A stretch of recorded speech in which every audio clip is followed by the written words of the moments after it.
atong mga pagbasa kay nakahatag kini dako kayo nato nga paggiya sa atong kinabuhi.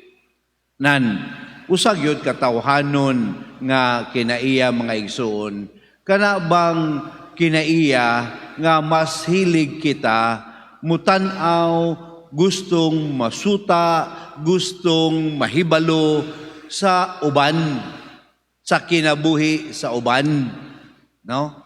Si Pedro, miingon usap kang Jesus, Bus, usapay, mahitabuan ng isa diha, no? Murabag mo ng mga kinaiya sa marites, no? Gusto tang magmarites sa atong pagtuo, nga masayutag, unsay mahitabo sa kinabuhi sa uban. Apan si Jesus, may badlong kang Pedro nga, wa makailabot ana oy. No, focus Pedro, focus. Ug unsay fokusan ni Pedro, sunod kanako, ang imong pagsunod kanako. Ug tuod man diha sa maong pagsaysay mga igsoon, makita nato nga sa katapusan, mao na yung purpose.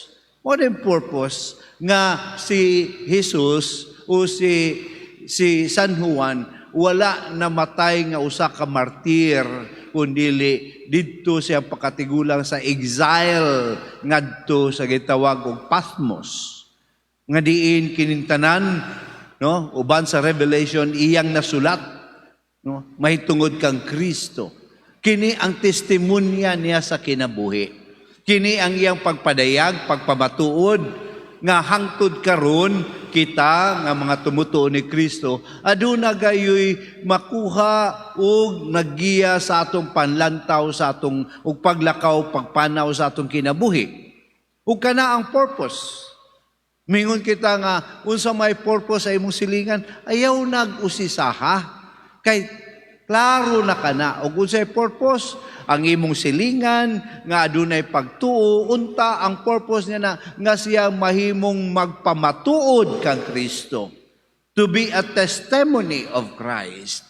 Pero ang atong atensyon kinahanglan sa atong kaugalingon nga kita gayud mismo mahimong testimony of Christ to others. Mao na mga kaigsunan ang lantaw nga diin diha sa unsa man kahimtang nga kita anaa, malipay man ta, o naman ta sa kagulanan, naman ta sa kalisod, o naman ta sa kahayahay, naman ta sa maayong panlawas o dili maayong panlawas, one thing that we should be focused to, that it would be an opportunity that we be able to testify to Christ in our lives. Nan, kana ang atong lantawon, diha ang atong energy, diha ang atong paningkamot, dili sa pagsuta kung unsay mahitabo sa uban o paghusga sa ilang pagtestimony kang Kristo.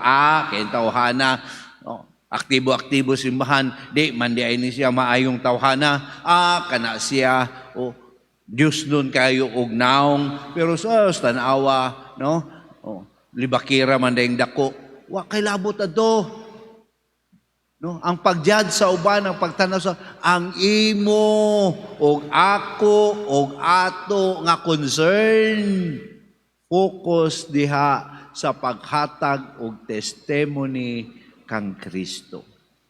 Sama sa ato nadungog sa unang pagbasa nga si Pablo gikan sa Jerusalem, gibalhin na ngadto sa Roma, pero focus kay siya siyang misyon. Focus kay siya sa evangelization. Nga bisan og naa na siya sa Roma, hapit na moabot ang paghusga kaniya, nakighimamat gihapon siya sa mga kadagkuan sa mga Hudyo ni adtong dapita. Busa mga igsoon, unta kini makadasig kanato.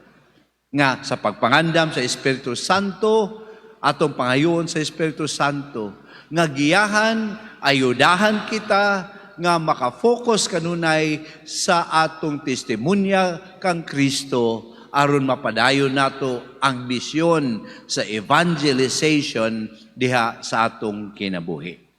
atong iyampo ang diha sa Eucharistia karon. Dili lamang ang atong kaugalingon, kundi ang kinatibuk-an sa simbahan. Labi na kaming mga kaparian, labi na ang nagdumala sa simbahan, nga unta, dili mawala sa focus. Kay lagi mga igsuon, usahay, mo-focus ta kayo diha sa political life, diha sa economic life, pero nakalimtan nato nga ang focus nato mao ang Christian life. Diin kini sila ang political, economic, cultural, environmental parts of our lives are whole in one. But the mission is testimony of a living God that is in our midst. Amen.